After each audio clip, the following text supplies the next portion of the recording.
How to add someone on Google Chat. If you're looking to add someone on your Google Chat, first thing you do is open up the application and make sure that you're logged into your account. As you can see, I'm already logged in on the top right corner.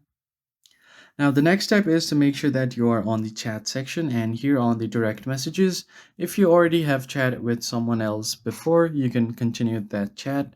But if you want to completely create a new chat, just tap on this new chat button right at the bottom.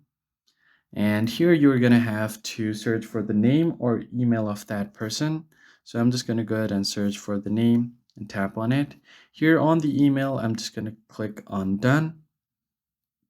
Now you can just go ahead and start typing in. So let's just write in a message and it has been delivered. So once they see the message, they will be able to reply back to us.